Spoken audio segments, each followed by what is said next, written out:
अपनी गर्लफ्रेंड को डेट करते हुए मुझे लगभग 5 साल हो चुके थे। तभी उसकी पुरानी बुक का मेन लीड सामने आ गया। मुझे पता है कि फ्यूचर में वो उसी मेन लीड के साथ ही होगी और मैं इस कहानी में बस एक विलेन बनकर रह जाऊंगा जो खुद की बेइज्जती करवाएगा।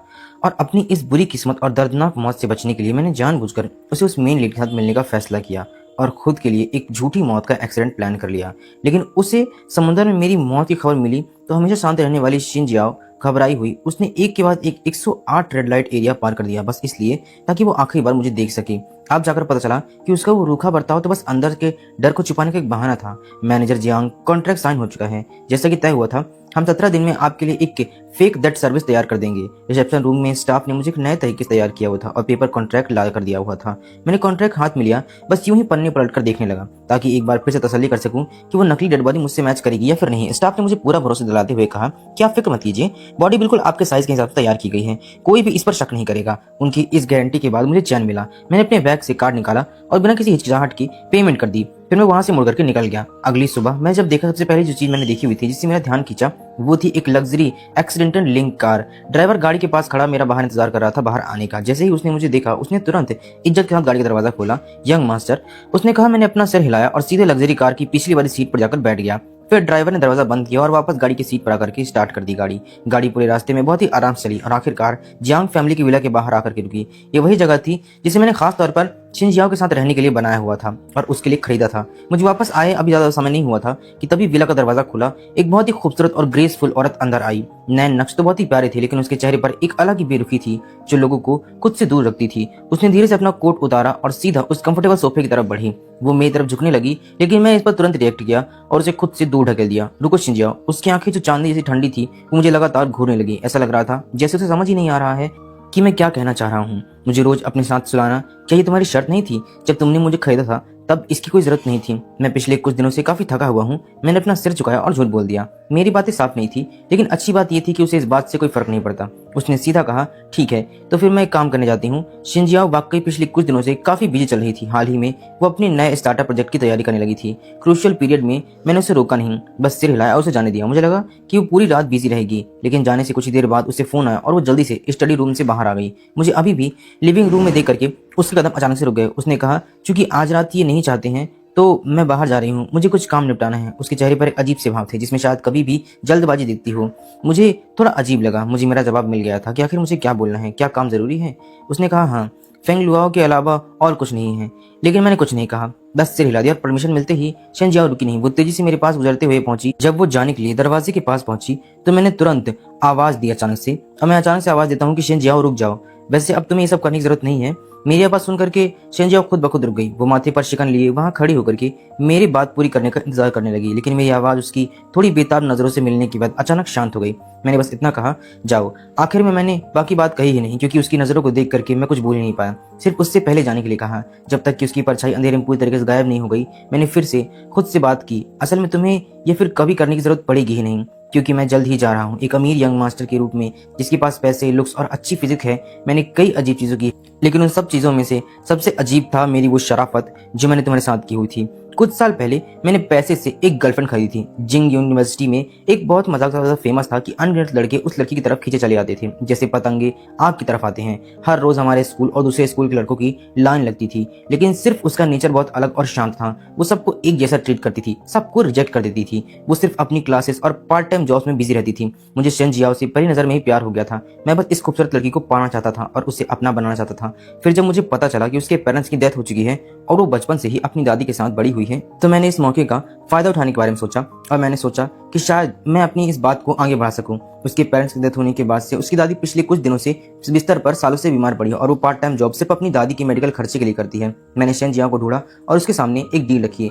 मैं उसकी दादी के मेडिकल बिल्स को पे करूंगा लेकिन बदले में उसे मेरी गर्लफ्रेंड बनना होगा। उसे रोज टाइम पर घर आना होगा और मेरे साथ उतना वक्त बिताना होगा जितना मैं चाहता हूँ और तब तक ये सब कुछ करना होगा जब तक मैं उससे बोर ना हो जाऊँ। उस समय उसकी दादी की हालत काफी ज्यादा खराब थी। उसकी फैमिली के इकलौती मेंबर को बचाने के लिए उसे पैसों की सख्त जरूरत थी, इसलिए वो मान गई। अब 4 साल बीत चुके हैं। शन जियाओ और मैंने यूनिवर्सिटी पूरी कर ली है और काम शुरू कर दिया है, लेकिन हमारा रिश्ता नहीं बदला। शन की दादी अभी बीमार है और वो अभी भी ठीक नहीं हुई है। मैं अपनी आंट से परेशान हो चुका था और अभी भी मेरे विला में ही रह रही थी। मेरे लिए उनका रवैया बिल्कुल नहीं बदला था, अभी भी वो उतनी ही रूखी थी। सरप्राइजिंगली सबसे अजीब बात तो ये थी कि एक दिन मैं छत में कहीं पर जा रहा था और रास्ते में ही मेरा पैर सीढ़ियों से पड़ा और मैं नीचे गिर गया और सर पर मेरी चोट लग गई। लेकिन तब मैं सबसे ज्यादा सरप्राइज तो तब हो गया जब मुझे पता चला कि मैं अपनी रियल वर्ल्ड से हट करके नॉवल वर्ल्ड में आ चुका हूँ और फीमेल लीड कोई और नहीं बल्कि शन जियाओ थी और मेन लीड लिन डुआन था, जो उसके बचपन का प्यार था और मैं सिर्फ नॉवल में मेन सपोर्टिव कैरेक्टर था। नॉवल की कहानी के अनुसार शन जियाओ का स्टार्टअप प्रोजेक्ट जिस पर वो हाल ही में काम कर रही थी 17 दिन में शानदार ढंग से सफल हो गया। शन जियाओ की इस प्रोजेक्ट की वजह से ही बिजनेस दुनिया में वो बहुत अमीर बन जाएगी। बाद में वो ऊंचाइयों को छुएगी और बिजनेस के शिखर पर पहुंच जाएगी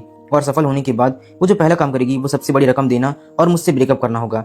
लेकिन मैं राजी नहीं होऊंगा। शन जियाओ से पूरी तरीके से चिपके रहने की कोशिश करूंगा, उसे लगातार परेशान करूंगा और बाद में उसे लिन डुआन की करीब आते देख करके जलन की भावना पैदा होगी और बार बार चीजों को मुश्किल बनाऊंगा। लिन डुआन को नुकसान पहुंचाऊंगा और आखिरकार शन जियाओ मुझसे पूरी तरीके से नफरत करने लगेगी और मेरा अंत बहुत ही दुखद और दर्दनाक होगा। हालांकि मैं ऐसी बकवास बातों पर बिलीव नहीं करना चाहता था, लेकिन फिर भी सच तो सच होता है और इस बात का तो बिल्कुल भी नहीं करना चाहता था कि कोई ऐसी बेवकूफ़ी भरी हरकत भी करूंगा। हालांकि जो कुछ भी हो रहा है लगभग हर एक चीज उस नॉवल की कहानी के हिसाब से ही चल रहा है और शन जियाओ मुझे बार बार छोड़ करके लिन डुओ के पास चली जाती है। ये सब मुझे ऐसा मानने पर मजबूर कर रहा है कि मेन लीड फीमेल लीड के आसपास प्यार में पड़ना एक तय होता है पहले से ही कहानी में। खुद को पूरे 1 हफ्ते तक परेशान करने के बाद से आखिरकार मुझे समझ आ गया कि इस कहानी को पूरी तरीके से बचना और अपने इस अंत को बदलने के लिए मैं अपनी जिंदगी का जुआ नहीं खेल सकता हूँ। आखिरकार मैंने अपना फैसला कर लिया कि अब मैं उससे प्यार नहीं कर सकता हूँ और ना ही मैं उससे प्यार करने वाला हूँ। वैसे भी मैं कोई दूसरा ही हूँ। मैं अपनी मौत का झूठा नाटक करूंगा और उसे छोड़ करके यहाँ से चला जाऊंगा। शन जियाओ को छोड़ दूंगा। फ्यूचर में क्या होने वाला है ये सब सोचते हुए मैं पूरी रात करवट बदलते रहा। उस रात शन जियाओ वापस नहीं आए और मैंने भी फोन करके सिचुएशन के बारे में पूछना सही नहीं समझा। अगले दिन मैं जल्दी उठ गया। फ्रेश होने के बाद मैं सीधा नीचे आ गया ताकि नाश्ता कर सकूं। विला में बहुत शांति थी, बस मेरे धीरे धीरे खाने और चबाने की आवाज आ रही थी। जब मैंने अपना नाश्ता खत्म कर लिया तब बटलर थोड़ा हिचकिचाते हुए मेरे पास आया। उसने कहा, जैसा आपने कहा था सभी सर्वेंट को हटा दिया गया है और मैं भी अपने पुराने मिशन पर वापस लौट जाऊंगा। यंग मास्टर, क्या सच में आपको किसी सर्वेंट की जरूरत नहीं है? मैंने अपना सिर हिलाते हुए कहा, नहीं, मुझे इस वक्त किसी सर्वेंट की कोई जरूरत नहीं है। मैं यहाँ पर नहीं रहूंगा। बटलर मुझे परेशान नजरों से देखने लगा। बटलर की परेशान नजरों को देख करके मैंने ज्यादा कुछ नहीं बताया, बस ऊपर सारी चीजें बताई। एक लेटर लिया और बटलर को दे दिया। उससे कहा, इसे फादर और मदर को जरूर दे देना। मुझे डर था कि मेरी नकली मौत के जाने के बाद से फादर और मदर कहीं ऐसा ना हो कि उनका दिल टूट जाए, इसलिए मैंने लेटर में साफ साफ अपनी मौत का नाटक करने का प्लान समझा दिया था। लेटर में क्लियर लिखा था कि 7 दिन बाद मैं अपनी जान पहचान से और अपनी पहचान छुपा करके रहने के लिए वहां से चला जाऊंगा। फादर और मदर को फालतू में परेशान होने की जरूरत नहीं है। सही समय आएगा तो मैं चुपके से उनसे मिलने वापस आऊंगा।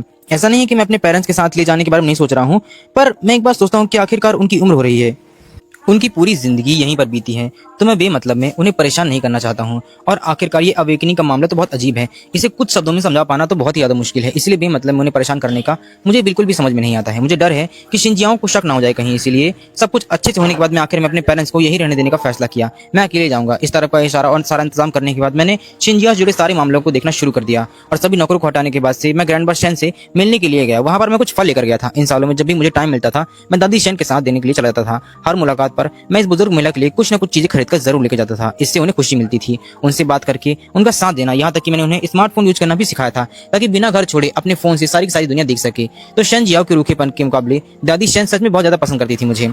बिकनी, बेटा क्या हुआ है? तुम और शन जियाओ शादी कब करने की सोच रहे हो? क्या बात है? जब दादी शन ने यह सवाल उठाया तो मेरे चेहरे पर हमेशा वाली झेप नहीं दिखाई दी, बल्कि सिर्फ एक फीकी सी मुस्कान आ गई। हमारी शादी भला कैसे हो सकती है? और तो और 17 दिनों में मैं यहाँ से चला जाऊंगा। अगर मैं ना भी जाऊं तो शायद मेरा अंजाम वैसा ही होगा जैसा किताब में लिखा हुआ है, और मैं बिल्कुल भी नहीं चाहता हूँ। शन जियाओ जिससे प्यार करती है वो लिन डुआन है, तुम मुझसे शादी कैसे कर सकती है? मुझे चुपचाप देख करके दादी शन खुद समझ गई और आह भरने से खुद को नहीं रोक पाई। फिर भी उन्होंने मुझे दिलासा दिया, मेरी पोती है, मैं जानती हूँ कि जियाओ के दिल में तुम्हारे लिए फीलिंग्स है, बस बात यह है कि तुम्हारे आने की शुरुआती वजह काफी अच्छी नहीं है, उसके दिल में कुछ रुकावटें जरूर होंगी। एक बार जब वो रुकावटें दूर हो जाएंगी तो तुम दोनों यकीनन मुझे ठीक से एक बार फिर सोच पाओगे, ठीक से एक साथ रह सकते हो। मैंने दादी शन को दिलासा देने की बातें सुनी और मैंने मुस्कुरा दिया और कुछ भी नहीं कहा। असली कहानी तो मुझे पता है। मुझे ये भी पता है कि शन जियाओ शुरू से आखिर तक सिर्फ लिन डुआन से ही प्यार करेंगी। वैसे भी फीमेल लीड सिर्फ मेन लीड से ही प्यार करेगी कहानी में, उसे उस बुरे सपोर्टिंग कैरेक्टर के प्यार में कैसे पड़ सकती है? आखिरकार मैंने कुछ नहीं कहा। दादी शन की बातों का कोई विरोध नहीं किया, बस एक कार्ड निकाला। दादी, जब भी आपको मौका मिले प्लीज ये मेरी तरफ से शन जियाओ को दे देना। यह कार्ड असल में कुछ ऐसा था जो मैंने पहले तैयार किया था शन जियाओ के स्टार्टअप फंड के तौर पर। बात बस इतनी थी कि इसको मैंने इसलिए नहीं दिया कि शायद उसका ईगो हर्ट ना हो जाए। मैं लगातार सोच रहा था कि इसे कैसे दूं। अब जब मैं होश में आ चुका हूँ तो यह जानने का फैसला कर लिया है तो दादी शेन इसे सीधे तौर पर दे देंगी उसे। उम्मीद है कि इस तरह शेन जियाओ मुझे थोड़ा याद रखेगी ताकि मेरी नकली बॉडी के साथ बाद में वो कुछ गलत ना करे। अजीब बर्ताव को देख करके दादी शेन को तुरंत समझ आ गया कि मेरे साथ कुछ गड़बड़ है। उन्होंने फिक्र करते हुए पूछा, क्या तुम्हारी और जियाओ की फिर से लड़ाई हुई है? मैंने अपना सिर हिलाया और कहा कि नहीं, कोई लड़ाई नहीं हुई है, बस कुछ समय में वैसे भी मैं इस जगह से दूर जा रहा हूँ। इससे पहले कि मैं अपनी बात पूरी कर पाता, एक ठंडी आवाज ने मुझे पीछे से ही रोक दिया। तुम कौन सी बात को दूर जगह पर जा रहे हो? तुम क्या बोल रहे हो? मैं अचानक पीछे मुड़ा।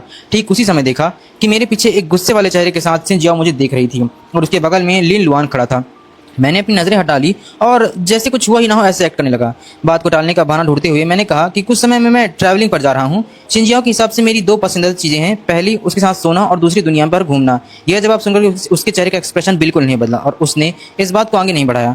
वह आराम से लिन लुआन और अपनी दादी शेन को अच्छी तरीके से देख करके उसके बाद बेड पर बैठ गई और मुझे सबसे दूर कोने में ढकेल दिया, जैसे कि मैं उनके लिए कोई इंपॉर्टेंट ही नहीं रखता हूँ। माँ, आपको नहीं पता है सिस्टर कियाओ कितनी ज्यादा कंजूस है। पता है आज मुझे रास्ते में ना सिर्फ एक आइसक्रीम चाहिए थी, लेकिन सिस्टर कियाओ ने मुझे नहीं दिलाई। आपको सच में उनसे बात करनी चाहिए। लिन लुआन बैठते ही शिकायत करने लगा। अपनी परेशानियां बताते हुए उसका मुंह बन गया। शिन जियाओ ने भी बेबसी की तरफ देखा और फिर उसकी तरफ देखकर कहा कि क्या बकवास है, क्या तुम्हें नहीं पता है कि उससे तुम्हारा पेट खराब हो जाएगा? तुम्हारी आइसक्रीम खाने की हिम्मत कैसे हुई? क्या तुम्हें याद नहीं कि पिछली बार पेट की वजह से तुम्हें कितना दर्द हुआ था? तुमने कहा था ना कि तुमने कोई ठंडी चीज खाओगे तुम्हें तकलीफ होगी। किसने मुझे तुम्हारी देखरेख करने के लिए कहा हुआ था? ये सुनने के बाद से लिन लुआन प्यार से मुस्कुराया। उसकी आंखों में पूरी तरीके से प्यार और दीवानगी से भरी हुई थी। वहां 4 लोग मौजूद थे, लेकिन शिनचिया और लिन लुआन के आने के बाद से सब कुछ बदल गया। उसकी आंखें पूरे समय बस उसी पर टिकी हुई थी। मुझे बिल्कुल किनारे ढकेल दिया गया था। उसके बीच का वो प्यार भरा माहौल देख करके मैं खुद के ऊपर मजाक उड़ाने लग गया और मैं खुद को रोक नहीं पाया अपने ऊपर हंसने के लिए कि फिर से वही शुरू हो गया है। उसके बीच में हमेशा एक बाहरी इंसान ही रहूंगा, चाहे जो हो जाए। लेकिन इस बार मेरा दिल पहले की तरह नहीं टूटा था। इस बार मैं सब कुछ पहले ही छोड़ दिया था। शेन लियाओ भी और उसके लिए सारे के सारे प्यार और उसके लिए जितनी चीजें मैंने बनाई थी वो सब छोड़ दिया। मैंने उसे पूरी तरीके से मेन लीड के भरोसे छोड़ दिया था। दादी शेन ने भी मेरी आंखों में वो अकेलापन देखा था और उन्होंने इस चीज को देखने के बाद से शेन लियाओ की तरफ देखा, जानबूझ करके, जो मुझे इग्नोर कर रही थी। दादी ने मन में एक ठंडी आह भरी और कुछ नहीं कहा। जियाओ शेन, मुझे अंगूर खाने का मन है, क्या तुम मेरे लिए धो दोगे? दादी शेन की इस बात को भला शेन लियाओ कैसे मना कर सकती थी? या फिर मैं, या फिर कोई भी होता, वो मना नहीं करता। उसने बेड के पास वालों की टोकरी उठाई और मेरे साथ वार्ड के बाहर आ गई। लेकिन जैसे ही हम बाहर निकले उसने मेरा हाथ पकड़ा और मैं थोड़ी देर के लिए हैरान रह गया, क्योंकि आज उसने खुद से आगे बढ़ करके मुझे छुआ था। पर अगले ही पल मुझे उसके वो ठंडे शब्द सुनाई दिए, तुम्हें आगे से मेरी दादी के पास आने की जरूरत नहीं है और तुम्हें कमाना चाहिए। और हाँ, मैं खुद तुम्हारे साथ बेची हुई हूँ, लेकिन इसका ये मतलब नहीं है कि मेरी दादी भी तुम्हारे साथ बिकी हुई है। इसके लिए याद रखना कि मेरी दादी के पास कमाना। उनकी इस बातों से मेरे सारे ख्यालों का जो मजाक था वो एकदम से उड़ गया। मेरे दिल और दिमाग में एक बाहर भर चुकी थी। अगर ये बात पहले की होती तो मैं उसे तुरंत सफाई देने लग जाता, लेकिन इस बार नहीं। वो हमेशा के दौरान बिजी रहती है। दादी शेन बूढ़ी होने की वजह से आसानी से अकेले हो जाती है। मेरा कोई इरादा नहीं है, बस दादी शेन के साथ थोड़ा समय बिताना चाहता हूँ। लेकिन अब मैंने बस अपना सिर झुका लिया, शांति से बात की और उसका इंतजार किए बिना ही सीधा बाथरूम चला गया। पहले की तरह नहीं, जब मुझे उसके साथ हर जगह जाना पड़ता था। मुझे वापस जाते वक्त देख करके उसने कुछ नहीं कहा। शेनजियाओ को कुछ अजीब लगा। कल से मेरा बिहेवियर बिल्कुल अलग और बदला हुआ था। फ्रूट धोने के बाद से शेनजियाओ और मैं वार्ड में वापस आ गए। हमने थोड़ी देर बातचीत की और फिर जाने की तैयारी की। जैसे ही हम हॉस्पिटल से बाहर निकले, लिन लुआन ने पहले बात की, जियाओ, मिस्टर जियांग, डिनर का समय होने वाला है, क्यों ना हम एक साथ खाना खाएं? शेनजियाओ नेचुरल तौर पर लिन लुआन के सुझाव को मना नहीं करेगी। जहां तक मेरी बात है, शायद वह नहीं चाहती कि मैं कोई प्रॉब्लम खड़ी करूं और लिन लुआन को शर्मिंदा करूं। इससे पहले कि मैं कुछ कह पाता, वो मेरी तरफ से मान गई। रेस्टोरेंट पहुंचने के बाद से हम वेटर के पीछे पीछे एक प्राइवेट रूम में गए। उसने लिन मेन्यू को लिया और कुछ ऑर्डर किया, लेकिन जब तक सारे डिशेस सर्व नहीं किए गए थे तब तक मुझे एहसास भी नहीं हुआ कि उसने सारे के सारे डिशेस को सिर्फ ऐसे ऑर्डर किया हुआ जो कि लिन लुआन को पसंद है। शायद यही उसके प्यार करने और मेरे प्यार करने के बीच का अंतर है। लेकिन हाँ, मुझे याद है कि मैंने उसे अपनी पसंद और नापसंद याद रखने के लिए कहा हुआ था, लेकिन एक को मजबूर किया गया था और दूसरे के लिए उसने खुद से ध्यान दिया था। सीधे शब्दों में कहे तो दोनों पर जमीन आसमान का अंतर था। किस्मत से पहले मुझे ये सब चीजों पे नतीजा अंदाजा और सारी चीजों पे एहसास होता था, लेकिन अब मुझे बिल्कुल एहसास नहीं होता है। इसलिए मैं ज्यादा निराश नहीं हूँ। बस शांति से खाना खाता रहा, कुछ कहा और आधे रास्ते में खाना खाने के बाद अचानक एक फोन की रिंग और प्राइवेट रूम में गूंज उठी। शेन लियाओ अपने फोन के साथ बाहर चली गई, लेकिन जब मैंने लिन लुआन की हाथों में वो पिंक रिंग देखी तो मैं एकदम से हैरान रह गया। मैं एक पल के लिए थम गया। तुम्हें ये पिंक रिंग कहाँ से मिली? लिन लुआन ने खुद अपनी अंगूठी की तरफ देखा, जैसे उसे कुछ पता ही ना हो, और लापरवाही जवाब दिया, अरे ये वाली सिस्टर लियाओ ने मुझे दी हुई है। जैसे मैंने कहा हुआ था कि बहुत खूबसूरत है, तो उन्होंने ये मुझे दे दी। जब ये शब्द मेरे सामने आए तो मेरा चेहरा एकदम से उतर गया। ये पिंक रिंग जिसे मैंने इतने लंबे समय तक ध्यान से तराशा था, मेरे हाथों पर कट्स के निशान लग गए थे। इसे बनाते बनाते आखिरकार हमारी सालगिरह पर एक गिफ्ट जो मैंने खुद शिन लियाओ को दिया हुआ था, और उसके अंदर एक शब्द भी लिखी हुई थी, एक लाइन लिखी हुई थी जो काफी खास थी, मैं हमेशा शिन लियाओ से प्यार करूंगा। लेकिन ये क्या था? मैंने अपना दिल खोल कर रख दिया। सब कुछ खत्म हो गया, सब कुछ बयां कर दिया था, उसे अपना पूरा प्यार दिया था, फिर भी उसने लापरवाही से इसे लिन लुआन को दे दिया। मेरे अंदर एक अजीब सा गुस्सा भड़क उठा, लेकिन अगले ही पर ओरिजिनल बुक की कहानी का मेरे दिमाग में ख्याल आ गया। शेन लुआन जिसे ये पसंद करती है वो हमेशा शेन लुआन ही रहेगा, और जाहिर है इन चीजों के बारे में मुझे सोचने कोई मतलब नहीं है। जो मैंने उसे दी थी वो सब तो उसका ही था। अगर मैंने इस बात पे हंगामा किया तो उम्मीद है कि आपके काम बिगड़ जाएंगे, और शायद इसमें मैं दोबारा कभी भी कुछ कोशिश कर भी नहीं पाऊंगा। अगर मैं इन सब चीजों को लेकर के झगड़ा करूंगा तो इससे शेन जियाओ मुझसे और भी ज्यादा नफरत करने लगेगी। ऐसा लगा जैसे किसी ने मेरे सिर पर ठंडा पानी डाल दिया हो। मैं तुरंत शांत हो गया और अपने चेहरे के भाव को छुपाते हुए एक हल्की सी मुस्कान के साथ बोला, बहुत खूबसूरत है, ये तुम पर बहुत जच रहा है। लिन लुआन तो बस मेरे भड़कने का इंतजार कर रहा था, लेकिन उसे क्या पता था कि मैं इस मामले को इतनी शांति से रफा दफा कर दूंगा। उसकी आंखों में हैरानी साफ दिख रही थी। मैंने अपने दांत भींजे, अचानक खड़ा हुआ और बड़े बचाव से सूप का कटोरा निकाल करके उसकी तरफ बढ़ाया। मिस्टर जियांग, सिर्फ चावल खाने से ध्यान मत दीजिए, ये सी फूड सूप बहुत बढ़िया है, थोड़ा टेस्ट करके देखिए, मुझे सी फूड से एलर्जी है। जैसे ही मैं मना करने वाला था, मैंने खास तौर पर देखा कि उसने मेरे हाथ से सूप का कटोरा सिर्फ लिया ही नहीं, बल्कि अपनी कलाई को थोड़ा सा घुमा करके उसने उस कटोरे को जोर से आवाज के साथ इस फर पटक दिया, जैसे वो दिखाना चाहते हो कि मैंने उसके ऊपर ये पूरा का पूरा सूप गिरा दिया हो। उसकी आंखें अफसोस से भर गई, कोने में लाली आ गई, वह किसी टूटे हुए कीमती गहने जैसा लग रहा था। इससे पहले कि मैं लिन लुआन की इस हरकत पर कोई रिएक्शन दे पाता, शेन जियाओ हवा की झोंके की तरह मेरे पास से गुजरी और लिन लुआन को अपने पास छिपा लिया। फिर उसकी आंखों में बर्फ जैसी ठंडी हो गई। उसने सीधे मेरी तरफ देखा और, जियांग चैन, तुम ये क्या कर रहे हो? लिन लुआन अपनी लाल आंखों के साथ से उसके पीछे खड़ा था, जैसे आग जलती हुई आग में घी डाल रहा हो। सिस्टर जियाओ, ब्रदर मुझसे नाराज हैं, शायद मैंने ही कुछ गड़बड़ी की होगी। ये चैन गुस्से में था, इसलिए भाई ये चैन ने गुस्से में मुझ पर सूप फेंक दिया।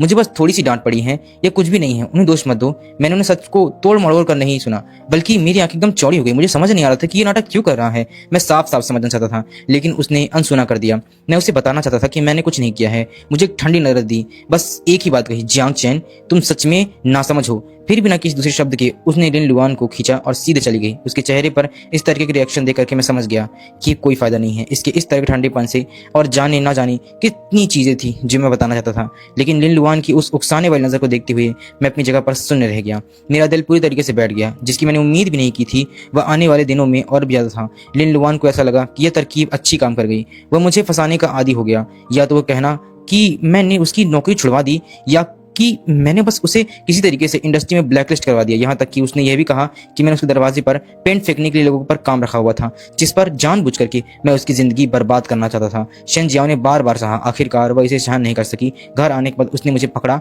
जियांग चैन, अगर तुम्हें कोई दिक्कत है तो मुझ पर लाओ। तुम्हें प्रॉब्लम क्या है? लिन लुआन को इस तरीके निशाना क्यों बना रहे हो? 5 साल की डेटिंग, शेन जियाओ ने हमारे इस ठंडे व्यवहार के साथ सब कुछ खत्म कर दिया। यह पहली बार था जब मैंने उसे इतना भावुक देखा था। फिर भी लिन लुआन का वह बचाव करने का तरीका मुझे बिल्कुल पसंद नहीं आया। उसे निशाना नहीं बनाया जा रहा था मैं, लेकिन फिर भी उसका नाटक चल रहा था। मैंने उसे निशाना नहीं बनाया, वो चीज मेरे द्वारा की ही नहीं गई थी। वो जानबूझ करके झूठ बोल रहा है, लेकिन कोई फायदा नहीं हुआ मेरी सफाई का। मैंने इस बात को लेकर के उसे बहुत समझाने की कोशिश की, लेकिन उसने मेरी एक बात भी नहीं मानी। अगर तुम नहीं हो तो कौन है? अगर तुम गर्लफ्रेंड खरीदने जैसी हरकत कर सकते हो तो तुम क्या नहीं कर सकते हो? अगली बार ऐसा नहीं होना चाहिए। मैंने तुम्हें सब कुछ कह दिया, तुम मेरे पास के लोगों को अकेला क्यों नहीं छोड़ देते हो? ये बात कहने के बाद शेन जियाओ की आंखों में निराशा से भरी हुई थी, और मुझे साफ समझ में आ रहा था कि वो गुस्से में है। मुझसे एक और शब्द कहने की इच्छा न रखते हुए बस सीधा गेस्ट रूम में चली गई। मैं उसे जाते हुए देख रहा था, अपने दिल के दर्द को बड़ी मुश्किल से दबाते हुए। उसके दिल में मैं हमेशा वही रहूंगा जिसे वह हमेशा नफरत करती रहेगी। लेकिन इस दुख से अलग मुझे और ज्यादा घबराहट महसूस हो रही थी। जाने से पहले मेरे पास केवल कुछ ही दिन बचे हैं, लेकिन अगर इसी तरीके से सब कुछ चलता रहा तो मुझे डर है कि नकली मौत के बाद ही या उससे पहले ही शेन जियाओ मुझे मार डालेगी। मैं आधी रात तक बिस्तर पर करवटें बदलता रहा, इधर उधर की बातें सोचता रहा। आखिरकार मुझे एक रास्ता मिल ही गया। उस रात मैं लिन लुआन के घर गया। मैं शुरुआत में ही सब कुछ क्लियर कर देना चाहता था। लिन लुआन, चलो समझौता कर लेते हैं। अब मैं शेन जियाओ के साथ तुम्हारी जोड़ी बनाने में मदद करूंगा और तुम्हें एक कपल बनाने के लिए कुछ भी करूंगा। यह सुनकर के लिन लुआन की आंखें एकदम अविश्वास से फटी की फटी रह गई। तुम बकवास कर रहे हो ना? लिन लुआन किसी भी तरीके से ये बकवास सुनना नहीं चाहता था। किसी से भी बेहतर जानता है कि मैं शेन जियाओ को कितना प्यार करता हूँ, वरना मैं खुशी खुशी दादी शेन के मेडिकल का खर्चा के लिए 5 साल तक भुगतान क्यों करता? वरना मैं शेन जियाओ द्वारा बार बार बेनहमी से ठुकराए जाने के बाद भी उसे क्यों मनाता? बिना किसी शिकायत या पछतावे के मैं भी उसके पीछे चल रहा था। लेकिन अब मैं सच में खुद उसके पास आया और कहा कि मैं उस शेन जियाओ से मिलना चाहता हूँ या फिर उसे मिलाना चाहता हूँ। उसकी शंका को सुन करके मैंने अपनी सिर हिलाया और मैंने कहा कि मैं कोई बकवास नहीं कर रहा हूँ, मैं सच कह रहा हूँ। मैं तुम्हारे साथ समझौता करना चाहता हूँ। अब तुम्हें मुझे फंसाने के लिए फालतू मेहनत करने की जरूरत नहीं है। मेरे पास अब ज्यादा वक्त नहीं बचा है। मैं बहुत जल्द शेन जियाओ को छोड़ दूंगा। तुम्हें मुझे अपने प्यार के इस रास्ते का कांटा समझने की जरूरत नहीं है। लुआन, तुम्हें मेरे ऊपर विश्वास करना होगा। उसके चेहरे के एक्सप्रेशन झूठे नहीं लग रहे थे, लेकिन फिर भी उसने भरोसा नहीं रखा। उसे कहीं ना कहीं मुझे पर शक हो रहा था कि आखिर मैं ऐसा क्यों कर रहा हूँ, और ये जायज भी था। कहीं कोई चाल तो नहीं। मुझे इस बातों पर फर्क नहीं पड़ता कि वो मुझ पर विश्वास करता है या फिर नहीं। मैंने बस अपना काम किया। अगले दिन जब शिनजियाओ जाने वाली थी, मैंने उसे रोका। उसके साथ यूनिवर्सल स्टूडियो की टिकट का थमा दिया और कहा कि ये लो आज की टिकट है। मैंने आज के लिए तुम्हारे लिए यूनिवर्सल स्टूडियो की 2 टिकटें खरीदी हुई हैं और तुम्हें जा करके मूवी देखनी है। मेरे साथ चलो। मैं पिछले कुछ समय से प्रोजेक्ट में काफी बिजी रहा हूँ। उसका चेहरा बिल्कुल शांत था। इससे पहले कि उसके चेहरे इंकार शब्द में बदलते, मैंने पहले कह दिया कि हमारी डील हुई थी और ये तय हुआ था कि सोने के अलावा अगर मैं किसी भी तरीके से तुम्हें कोई रिक्वेस्ट करता हूँ तो तुम उसे मना नहीं करोगी। इस एक सेंटेंस ने शिनजियाओ के सारे इंकारों का रास्ता बंद कर दिया। उसने थोड़ा सा मुंह बनाया और फिर टिकट ले लिया, लेकिन फिर वो तेजी से आगे बढ़ी और बढ़ते हुए कुछ नहीं कहा। मैं बस चुपचाप देखता रहा। वो मेरे साथ नहीं बल्कि अकेले जाना चाहती थी और वो चुपचाप चली गई। धीरे धीरे वो एकदम गायब हो गई। फिर मैंने अपना फोन निकाला और लिनलुआन का नंबर ढूंढ करके डायल किया। दूसरी तरफ से फोन जल्दी उठ गया। कोई फालतू की औपचारिकता की या फिर किसी फॉर्मेलिटी की जरूरत नहीं है। मैं सीधे मुद्दे पर आ गया। मैंने पूछा कि क्या तुम्हें वो टिकट मिल गया है जो मैंने तुम्हें भेजा हुआ था? मैंने दूसरा टिकट शिनजियाओ को दे दिया है और आज अच्छे से तैयार होकर जाना और उसके साथ अपनी फीलिंग्स को सही से आगे बढ़ाना। लिनलुआन ने इसकी उम्मीद नहीं की थी। मैं सच में शिनजियाओ के साथ उसे मिलाने की प्लानिंग कर रहा था। उसने आधे मन से कहा कि ठीक है, मैं कर लूंगा। इतना कहकर के जवाब दिया। जब मैंने फोन रखने ही वाला था तभी अचानक बोला, तुम मेरी मदद क्यों कर रहे हो? ये सवाल फोन के जरिए मेरे कानों तक पहुंचा। मैं कुछ पल के लिए शांत रहा और आखिर में कोई जवाब नहीं दिया। मैंने कहा, तुम्हें ये सब जानने की जरूरत नहीं है, बस वही करो जो तय हुआ है। तुम दोनों को मिला दूंगा। तुम मुझ पर इल्जाम लगाना बंद कर दो, बस बात खत्म। फोन कट गया। मैं सोच में डूबा हुआ फोन की स्क्रीन को देखता रहा जो धीरे धीरे धुंधली हो रही थी। मेरे दिमाग में लिनलुआन का वही सवाल गूंज रहा था, मदद क्यों कर रहे हो? मैं लिन की मदद नहीं कर रहा हूँ। जिसकी मैं सच में मदद कर रहा हूँ वो मैं खुद हूँ। इसके अलावा शिनजियाओ जिसे सच में पसंद करती है वो मैं नहीं बल्कि लिनलुआन ही था। मैं तो बस असली कहानी को थोड़ा सा आगे बढ़ा रहा हूँ और साथ ही खुद को इस मुसीबत से बाहर निकाल रहा हूँ। अब आसमान पूरी तरीके से काला हो गया है तो मुझे लिनलुआन का एक मैसेज मिला। वो उन दोनों के साथ की एक फोटो थी। फोटो में लिनलुआन शिनजियान के साथ काफी ज्यादा खुश दिख रही थी। उसकी आंखों में प्यार और मिठास थी, एक ऐसा एक्सप्रेशन जो उसने कभी नहीं दिखाया मेरे सामने। अब जब हम अकेले थे मैं इसे कभी नहीं देख पाऊंगा। 5 साल साथ रहने के बाद मैंने ना जाने कितनी बार उसे फोटो खिंचवाने की बात कही, लेकिन वह हर बार ये जवाब देती कि मुझे फोटो खिंचवाना पसंद नहीं है। अब पता चला कि जब किसी ऐसे इंसान के सामने होते हैं जो हमें पसंद करता है या हम जिसे पसंद करते हैं, उसके साथ ऐसे उसूल तोड़े भी जा सकते हैं। लगातार फोटो स्क्रॉल करता रहा। बीच में एक फोटो ने मेरा ध्यान खींचा। बैकग्राउंड में किसी रेस्टोरेंट जैसा लग रहा था। उसके सामने पहले छिले हुए झींगे और छिलके का ढेर रखा हुआ था। इन सालों में मुझे याद करते हुए मुझे याद आता है कि जब हम झींगे खाते थे मैं उसके लिए छील करके उसे कटोरी में रख कर देता था। उसने कभी मेरे लिए इसे छील कर नहीं रखा हुआ था और इस मिठास को देखते हुए जिसकी मैंने कभी सपना देखा हुआ था मैं काफी देर तक चुप रहा। फिर एक लाइन टाइप करके भेज दी कि बुरा नहीं है, बहुत अच्छा और मैचिंग का है। लिनलुआन हमेशा लगता था कि मेरे ऐसे करने के पीछे कोई मकसद है। उसने जानबूझ करके मुझे भड़काने के लिए फोटो भेजी हुई थी ताकि मैं अपना असली मकसद भूल जाऊं। लेकिन मेरे दुआ भरे शब्द को सुन करके लिनलुआन को एहसास करा दिया कि पूरी तरीके से गलत हूँ। चैट में दूसरी तरफ उसने काफी देर टाइपिंग की। बहुत देर सोचने के बाद से उसने बदलाव करके आखिरकार एक लाइन का मैसेज लिखा, तुमने जो कल कहा था क्या वो सच है? तुम सच में मेरी जोड़ी बनाने की सोच रहे हो सिस्टर जियाओ के साथ? तुम क्या कर रहे हो? इस बार मैंने बिना देर किए तुरंत जवाब दिया, सिर्फ एक शब्द में, अब से शेनशुआन तुम्हारी है। मुझे लगता है कि शेनशियाओ को अब तुम ही खुश रख सकते हो और बेहतर होगी तुम्हारे साथ खुश रहती है। लेकिन जब उसने दरवाजा खोला तो उसके चेहरे पर एक बर्फ सी ठंडी एक्सप्रेशन था। उसकी आवाज में एक अजीब सा गुस्सा था जिसे समझा नहीं जा सकता था। जियांग चेन, ये सब कुछ क्या हो रहा है? आज जो कुछ भी हो वो क्या था? तुम अब क्या करने की कोशिश कर रहे हो? मैं थोड़ा देर के लिए रुका। उसके इस बर्ताव से थोड़ा हैरान था, लेकिन फिर भी मैंने उसे समझाया, तुम्हारा मतलब उन टिकटों से था? मैं अचानक से मुझे कुछ काम आ गया था इसलिए मैं आ नहीं पाया। वो टिकट मैंने लिनलुआन को दे दिया। वैसे भी तुम उसे पसंद करती हो तो मुझे लगा शायद बेहतर रहेगा। बोलने के बाद मैंने थोड़ी उत्सुकता से पूछा कि क्या तुम्हें मजा आया? क्या तुम दोनों कपल जॉइंट व्हील पर बैठे? क्या तुमने हॉन्टेड हाउस महसूस किया? क्या तुम्हें पूरा मजा आया? या अगर नहीं आया तो मेरे पास 2 और टिकटें हैं, कल तुम उसके साथ फिर जा सकती हो। शिनजियाओ मेरी असली मकसद को समझ नहीं पा रही थी। वो काफी देर तक सीधी मुझे देखती रही, लेकिन मैंने उसकी तरफ से पूरी तरीके और सीधेपन और सच्चाई के साथ देखा, जैसे सच में मेरे पास टाइम नहीं था। और इसलिए मैंने टिकट के उससे वापस दे दिया और लिनलुआन को दे दिया। काफी देर के बाद आखिरकार उसने हार मान ली और उसने कुछ नहीं कहा। वो सीधे अपने रूम में चली गई और इस मैचिंग की सक्सेस ने मुझे अपनी कोशिशों और अपनी बढ़ाने के लिए मोटिवेट किया। मैं उनके लिए लगातार अलग अलग मौके बनाता रहा, जैसे जब मैंने उसके लिए कपल रेस्टोरेंट में चलने के लिए कहा, लेकिन हम अभी ठीक से बैठे भी नहीं थे कि लिनलुआन हैरान चेहरे के साथ उसके पास आया। सिस्टर लियाओ, क्या इत्तेफाक है? इससे पहले कि कुछ बोल पाता वेटर आगे आया और बोला, सर मिस, ये हमारी एनिवर्सरी का सेलिब्रेशन है। आप एंट्री करने वाले 52वें कपल हैं। हमारा रेस्टोरेंट आपके कपल ड्रिंक्स गिफ्ट करेगा और आपके लिए एक कपल फोटो भी क्लिक करेगा। वेटर ने अपनी बात पूरी ही की थी कि मैं अचानक खड़ा हो गया। अचानक मेरी तबीयत ठीक नहीं लग रही है, मैं पहले वापस जाता हूँ। मुझे जाता हुआ देख करके जियाओ जल्दी से मेरे पीछे आने के लिए खड़ी हुई ताकि वो कपल फोटो खिंचवा सके। लेकिन अचानक मुझे कुछ याद आया और मैं जियाओ की तरफ मुड़ा और बोला कि इतनी अच्छी किस्मत है, इसका इस्तेमाल ना करना वेस्ट होगा। शिन, तुम लिनलुआओ के साथ चली क्यों नहीं जाती हो? शिन की रिएक्शन का वेट किए बिना मैं जल्दी से रेस्टोरेंट के बाहर निकला और टाइम रहते वहां से कार चला करके तुरंत सिर्फ शिन खड़ी रह गई और मैं चुपचाप वहां से निकल गया। और उसके कपल ड्रिंक्स लेने के लिए वो कब से वेट ही कर रहा था और कपल फोटो खिंचवाने के लिए बस इंतजार कर रहा था ताकि वो किस तरीके से आए और वो जल्दी से कपल फोटो खिंचवाए, जैसे कॉलेज का कोई क्लास रीयूनियन हो रहा हो। मैंने शिन के साथ चले जाने के लिए इंसिस्ट किया,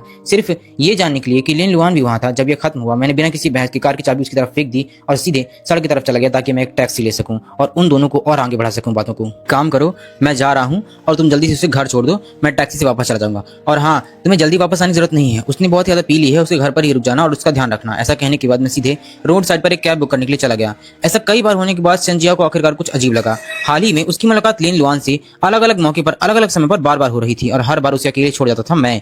उसे अजीब लग रहा था, लेकिन उसने चाह करके भी कुछ नहीं पूछा, जैसे कि उसे लिन लुआन की तरफ धकेलने की कोशिश कर रहा हूँ। शिंजिया एक बिजनेस डिनर के नशे पर घर आई हुई थी। मुझे बिस्तर पर सोते हुए देख करके वह बिना कुछ बोले सीधा बाथरूम की तरफ चली गई। जैसे ही पानी बहने की आवाज शुरू हुई, मैंने अचानक अपनी आंखें खोली, बंद बाथरूम के दरवाजे को देख करके एक नजर डाली और जल्दी से अपना फोन निकालकर एक नंबर ढूंढा। अभी मेरे विला में आओ। और 20 मिनट बाद लिन लुआन ने जंगल विला में दरवाजा खटखटाया और चुपचाप उसके लिए दरवाजा खोलने के लिए मैं बाहर गया। उससे वह चीज सौंप दी जो मुझे अभी मिली हुई थी, एक सिल्क पैजामा सेट। इसमें बदल जाओ और मास्टर बेडरूम में जाकर सो जाओ। लिन लुआन मेरी बात सुनकर एकदम हैरान रह गया और वो देखता ही रहा। मेरे हाथ में पैजामा देख करके वो कुछ समझता हुआ कुछ समझ ही नहीं पा रहा था कि आखिर हो क्या रहा है, आखिर मैं ऐसा कुछ क्यों कर रहा हूँ। उसका दिल इतना तेज धड़क रहा था कि जैसे आग लग गई हो छाती से और छाती बाहर आ जाने वाली है। मेरे बार बार कहने पर वो होश में आया और जल्दी से ऊपर जाकर के पैजामा बदल करके बेड पर लेट गया। लिन लुआन अभी लेटा हुआ ही था कि तभी अचानक से बाथरूम का दरवाजा खुला और शिंजिया सिर्फ एक तौलिया लपेटे हुए अपने बाल सुखाते हुए बाहर आई। उसने ऊपर देखा, बेड पर लेटे हुए शख्स को देख करके उसकी नजरें वहीं ठहर गईं, शायद ये सोचते हुए कि हमारे ओरिजिनल एग्रीमेंट को पूरा किए हुए काफी समय हो गया। उसने बिना किसी हिचकिचाहट के बहुत ही नेचुरल तरीके से उसे पीछे से एक गले लगा लिया। उसकी आवाज में वो अभी भी हल्कापन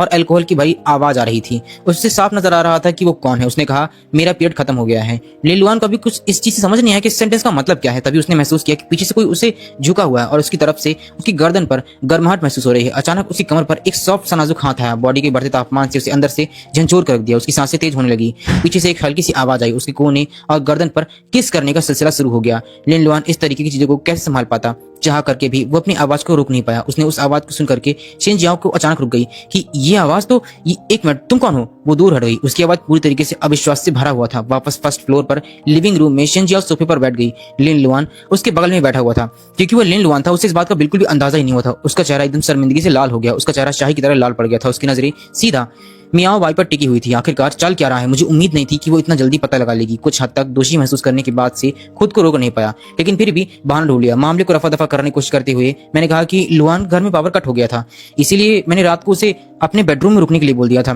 तो फिर वो मास्टर बेडरूम में क्या कर रहा है? शिंजियाओ को साफ तौर पर मेरी वजह पर भरोसा नहीं हुआ था। उसने पूछा और पूछते हुए जारी रखा, क्या कि सब कुछ हो क्या रहा है? मैंने जवाब देने से पहले कुछ देर संकोच किया और बताया कि गेस्ट रूम अभी तक साफ नहीं हुआ था, तो मैंने सोचा कि तुम उसे पसंद ही करती हो तो कोई दिक्कत नहीं होगी, तो इसीलिए मैंने सोचा कि उसे मास्टर बेडरूम में सोने के लिए भेज दिया जाए। कोई दिक्कत हुई क्या? उसकी नजरों में छिपा हुआ गुस्सा, उसका सीना जोर से हाँप रहा था क्योंकि वो उसके साथ सोना नहीं चाहती थी। उसे गुस्सा आ रहा था। जाहिर तौर पर वो बहुत गुस्से में थी। उसने मेरी बात पर भरोसा नहीं किया, लेकिन सबसे जरूरी काम लिन लुआन को पहले घर भेजना था। उसने जबरदस्ती गुस्से को दबाया और दोबारा कुछ नहीं बोला। बिना एक शब्द कहे लिन लुआन को खींचा और सीधे चली गई। जब शिंजियाओ लौटी और मैं पहले ही बेडरूम में वापस जा चुका था, तब कमरे में सिर्फ हम दोनों बचे थे। गुस्सा उसने छुपा नहीं पा रही थी, तो उसने कुछ कहा भी नहीं। शिंजियाओ ने काफी समय नोटिस किया था कि मेरे साथ कुछ गड़बड़ है और मोमेंट पर आकर के वो आखिरकार खुद को रोक नहीं पाई। जियांग चेन, ये सब कुछ क्या हो रहा है? तुम आखिर क्या करने की कोशिश कर रहे हो? बात क्या है? तुम हमें परेशान करने का क्या कोई नया तरीका ढूंढ रहे हो? उसके इन सीधे शब्दों ने मुझे हैरान कर दिया। मैं तुम दोनों को पास लाने की कोशिश कर रहा हूँ, तो फिर आखिर ऐसा क्यों? उसने उम्मीद नहीं की थी कि वो ऐसा सोचती होगी। मेरा दिल एकदम से महसूस हो रहा था जैसे किसी ने उस पर जोरदार वार किया हो, जिसमें दर्द भी ना था और घुटन भी थी। मैं बस चाहता था कि तुम दोनों खुश रहो। मैं समझाने वाला था, लेकिन किस्मत से मुझे आखिरी वक्त पर सब कुछ समझ में आ गया और मेरे पास समझ आ गई। मैंने बाकी कुछ बातें बोली ही नहीं, बस एक ही बात कही कि कुछ नहीं हो गया। उसने अपनी भारी नजरों से मुझे देखते हुए आगे कहा और पूछना जारी रखा, तुम आखिर चाहते क्या हो? एक लंबी खामोशी के बाद मैं आखिरकार फिर से बोला, लेकिन मैंने उसके सवाल का जवाब नहीं दिया। आई एम सॉरी, मुझे लगा तुम्हें कोई मतलब ये तुम्हें पसंद आएगा, इसलिए मैंने सब कुछ किया था। I am so sorry. ये माफी मांगने जैसा आखिरकार एक तिनका साबित हुआ जिसने ऊंट की पीठ को तोड़ दिया और उसके दिल को पूरी तरीके से झंझोर दिया। वो एकदम से भड़क उठी। तुम हमेशा खुद को ही सही समझते हो, उसने बहुत ही ठंडे लहजे में बोली और बेडरूम से बाहर चली गई। मैंने उसे जाते हुए देखा। सही बात है, वह अभी भी मेरी तरीके से मेरी परवाह करती है और मेरी कैरेक्टर में और प्रिंसिपल के हिसाब से चल रही है। भले ही वो लिन लुआन को ज्यादा पसंद करती है, उसके बीच अभी भी कुछ नहीं हो सकता है। किस्मत से 3 दिन में सब कुछ खत्म हो जाएगा। ये देखते हुए कि जाने का दिन करीब आ रहा है, मुझे विला में शिंजियाओ चोरी हुई जितनी चीजें थी वो मिल चुकी थी और मैं उन सारी चीजों को फेंकने लायक थी। उन्हें फेंक दिया। जिन्हें जलाया जा सकता था मैंने उन्हें पूरी तरीके से जला दिया। मैंने सब कुछ पूरी तरीके से साफ कर दिया था। उसकी यूनिवर्सिटी के दिन कई स्पीच और डेबिट कार्ड की फोटोज थी जो मैंने कलेक्ट की थी, उससे लेकर के कपल के मिंग्स और मैंने जो शिंजियाओ के लिए खरीदे हुए थे वो सारी की सारी चीजें जला डाली। स्लीपर्स, पैजामा और वो पीस चार्म्स जो उसके लिए लाया हुआ था, हर एक चीज सिंजियाओ के लिए जो मैंने साबित की हुई थी वो सब मैंने पूरी तरीके से खत्म कर दिया। सबके जलाने के बाद से बस वो लव लेटर्स बचे हुए थे जो मैंने उसके लिए लिखे हुए थे। मैंने एक एक करके सारे लव लेटर आग में डाल दिए। मेरे विचार अनजाने में ही पीछे पास्ट में चले गए। असल में जब मैं शुरुआत में सिंजियाओ से एक नॉर्मल तरीके से प्रपोज किया था तब मैंने पिछले 3 महीने में 22 लव लेटर लिखे थे उसके लिए, लेकिन हर लव लेटर में आखिरकार सिर्फ एक ही जाता था, वो है रिजेक्शन। बाद में मैंने उसे मेडिकल खर्चों की स्ट्रगल करते हुए देखा। तब मेरे दिमाग में ये प्लान आया कि इस तरीके से हेल्प करना के लिए मैं क्या एक काम करता हूँ, किसी अपने कंट्रोल में लेता हूँ और मैं पूरी तरीके से उसकी विश पूरी कर सकता हूँ। शायद मैं वाकई में गलत था। सच्चा प्यार पैसों से खरीदा जा सकता है, लेकिन रियलिटी में सच्चा प्यार पैसों से नहीं खरीदा जा सकता है। नॉवल में भी एक बार कहा गया था कि फीमेल लीड शिंजियाओ मेन लीड क्लीन लुआन को ही प्यार करती है। इस बारे में सोच करके अब कोई लगाव नहीं बचा। मैंने अपने हाथ से आखिरी लव लेटर को भी आग में फेंक दिया। तभी दरवाजा खुला और शिंजियाओ वापस आ गई थी और मैं आग में लव लेटर जला रहा था। उसने एक नजर में देख लिया और आग में क्या फेंक रहा था। वो जलते हुए रंग बिरंगे लिफाफे को उसके अंदर लिखा हुआ क्या था उसे पता नहीं था, लेकिन फिर भी वो तुरंत भाग कर आई। लेकिन वो लिफाफे को बहुत अच्छे से पहचानती थी। वो लिफाफे थे जो कभी मैंने उसे दिए हुए थे, पर वो रिजेक्शन के अलावा और कुछ भी नहीं थे। उसे महसूस हो रहा था कि अचानक उसके दिल में एकदम से जैसे धड़कन रुक गई हो। इससे पहले कि उसका दिमाग कुछ समझ पाता उसके मुंह से सवाल निकल गया, तुम क्या कर रहे हो? उठती हुई आग की लपटों के बीच में मैंने शिंजियाओ के हैरान चेहरे को देखा। मुझे थोड़ा अजीब लगा कि आखिर ऐसा रिएक्ट क्यों कर रही है, लेकिन कुछ पल की खामोशी के बाद मैंने उसके सवाल का जवाब दिया, चीजें जला रहा हूँ और क्या, ये सब बेकार चीजें हैं इसलिए मैंने जला रहा हूँ। शिंजियाओ का दिल एकदम से घबरा गया। वो पिछले कुछ सालों से मुझे समझ में देख रही थी कि मुझे बदलाव हो रहे हैं। मैं हमेशा उसके साथ परवाह करता था, लेकिन आज मैं कुछ अलग हूँ। हमेशा ऐसी चीजें करना जिसे समझना मुश्किल हो। साफ था कि वो मेरा सामना नहीं करना चाहती थी। इसके लिए जब उसने मुझे देखा तो चुप रह गई, लेकिन जब उसके मुंह से शब्द निकलने थे तो फिर से चुभने वाले थे। हाँ, तुम्हें ये सब कुछ क्यों परवाह होगी? तुम्हें जो चाहिए था वो मिल चुका है और जाहिर है कि अभी तुम्हारे लिए बेकार है। इससे पहले शिंजियाओ ने मेरा काफी मजाक उड़ाया है और हर बार मुझे बहुत दुख होता था, लेकिन इस बार मैं सिर्फ शांत था और मुझे कुछ महसूस भी नहीं हो रहा था। मुझे कोई दुख भी नहीं हो रहा, सब कुछ खत्म हो चुका था। आखिरकार मैंने बुदबुदाए हुए वाक्यों ने शिंजियाओ को ये सोचने पर मजबूर कर दिया कि कुछ अजीब हरकतें कर रहा हूँ और कुछ सोच रहा हूँ, यह ना जानते हुए कि मैं क्या कर रहा हूँ। और वो वहीं रुकी नहीं, उसे कोई परवाह नहीं थी मैं क्या जला रहा हूँ। वो सीधे ऊपर सीढ़ियों पर चली गई और कमरे पर चली गई। अब मैं वहां बिना हिले डुले बैठा रहा और आग के लपटों को आखिरकार लव लेटर को पूरी तरीके से राख बदलते हुए देखता रहा। आग को जब ईंधन मिलना बंद हो गया तो पूरी तरीके से भड़कना भी बंद हो गई और पूरी तरीके से सब कुछ जलकर खाक हो चुका था। शिंजियाओ, अब तुम एक काम करो, इस बेइज्जती वाली लाइफ को भूल जाओ। अभी मुझे एक बुरे सपोर्टिंग कैरेक्टर के रूप में भूल जाओ। तुम और मैं अब से एक नई लाइफ की शुरुआत करेंगे। और अगली सुबह जब शिंजियाओ जाने के लिए तैयारी कर रही थी, मैंने उसे रुकने के लिए कहा, कल हमारी 5वीं एनिवर्सरी है, मैंने एक क्रूज बुक किया है, मेरे साथ समुद्र में सनसेट देखने चलोगी? मैं हमेशा इतना इमोशनल क्यों हो जाता हूँ? उम्मीद है इस बार मैं कोई गड़बड़ नहीं करूंगा। शिंजियाओ ने सोचा, लेकिन जाने से पहले एक रूखा सा जवाब दिया। शायद एक्साइटमेंट की वजह से मुझे लगा कि शायद ये दिन बहुत जल्दी बीत गया है। जल्द ही ये तय हो गया कि कौन सा दिन आने वाला है और दिन आ भी गया। मैं शिंजियाओ को उस बुरे वक्त के लिए उस बुक किए गए क्रूज पर ले गया। क्रूज से नजारा बहुत खूबसूरत था। शिंजियाओ ने अपने सामने इस नजारे को देख रही थी। उसकी आंखें एक चमक सी आ गई थी, लेकिन अगले ही पल उससे सुकून भरे माहौल में अचानक एक फोन की घंटी बजी। जब मैं मुड़कर उसकी तरफ देखता हूँ तो पहले से ही फोन पर काम की बातें कर रही थी। मुझे पता था कि उस समय वो काम पर काफी ज्यादा बिजी रहती है। कुछ ही घंटों में उसका प्रोजेक्ट लॉन्च होने वाला था।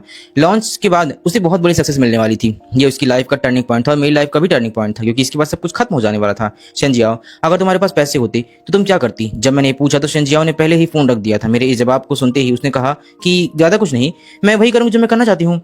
जब उसने ये कहा तो उसके चेहरे पर कोई खास एक्सप्रेशन नहीं था, जैसे वह बस नॉर्मल बात कर रही हो। लेकिन मैंने उसे देखा, वो चेहरा जिसे मुझे कभी भी थोड़ी सी कोमलता भी दिखाई नहीं दी थी। मेरा दिल सोचने के लिए खुद को रोक नहीं पाया कि जब तुम अमीर हो जाओगी तो सबसे पहले तुम मुझसे पीछे छुड़ाओगी, है ना? लेकिन शिंजियाओ, इस बारे में मैं तुम्हें खुद ऐसा करने की तकलीफ नहीं दूंगा। इस बार मैं खुद छोड़कर तुम्हें चला जाऊंगा। डेक पर वेटर सलीके से कुछ सर्व कर रहे थे। कुछ ही देर में टेबल लजीज खाने से भर गया। समुद्र के पास एक बस आधा सूरज दिखाई दे रहा था। शिंजियाओ और मैं टेबल के पास एक दूसरे के सामने बैठे थे। मैंने उस खूबसूरत खाने को देखा, लेकिन मुझे भूख नहीं थी और उसने मुझे देखा, हमेशा की तरह कम शब्दों में। तभी शिंजियाओ का फोन बजा, जिसने हमारे बीच खामोशी को एक बार फिर से तोड़ दिया। चमकती हुई स्क्रीन पर लुआन का नाम फ्लैश हो रहा था।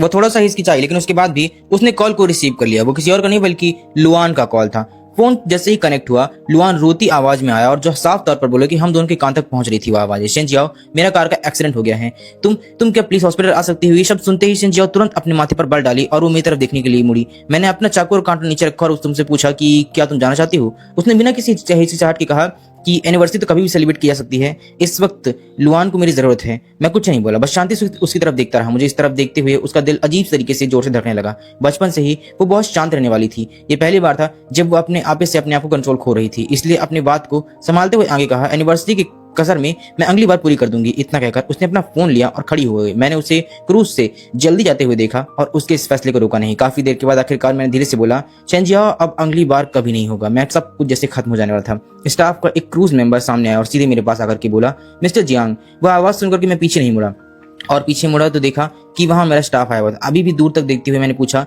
कि मैं कैसे मरने वाला हूँ? समुद्र में गिरकर 1 घंटे में एक बार फैल जाएगी, आप फिक्र मत कीजिए। इसके बाद तुम्हारी बॉडी 3 दिन और 3 रात तक समुद्र में तैरती रहेगी, फिर पुलिस तुम्हें ढूंढ लेगी और निकालेगी और मौत की पुष्टि हो जाएगी। स्टाफ ने मेरी बात को पूरी तरीके से जेल में समझाया कि किस तरीके से मेरी मौत होने वाली है। मैं बिना किसी आपत्ति के सिर हिला दिया। सब कुछ तय हो जाने के बाद मैं मुड़ा और क्रूज से चला गया। इस शहर पर एक आखिरी नजर डाली, फिर पहले से तैयार टोपी और मास्क पहन लिया, अपना सिम कार्ड तोड़ दिया और बिना किसी पीछे मुड़े सपोर्ट के और बिना किसी सबूत के एयरपोर्ट की तरफ चल दिया। शंजियाओ, इस बार मैंने तुम्हें खुद से दूर कर दिया और मेन लीड तक पहुंचा दिया, और मैंने जो एक संदेशपद सपोर्ट कैरेक्टर तैयार किया हुआ था वो फाइनली पूरा होने वाला है। तुम्हारी दुनिया से पूरी तरीके से अब मैं बाहर हो रहा हूँ। जब शंजियाओ वाले विला वापस लौटी तो 3 दिन बीत चुके थे। उसके चेहरे पर एक अलग ही मुस्कान थी। लिन जियाओ की चोट अब पूरी तरीके से ठीक हो चुकी थी। जिस प्रोजेक्ट पर उसने इतने लंबे समय से काम किया था वह लॉन्च हो चुका था और बहुत सफल था। आखिरकार अपने दम पर ऊंचे समाज में एकदम कदम रखती हुई वो पहली महिला बन रही थी। अब वह एक गरीब स्टूडेंट नहीं थी जिसे अपनी दादी के इलाज के खर्च के लिए खुद को बेचना पड़े। उसकी जेब में प्रोडक्ट लॉन्च होने के बाद वो पहला पेमेंट था जो वह खुद मुझे देने की सोच रही थी। जब वह मुझसे मिलेगी इस बार हमारा कर्ज पूरी तरीके से साफ हो जाएगा और हमारा रिश्ता भी साफ हो जाएगा। लेकिन सब कुछ तो पहले खत्म हो चुका है।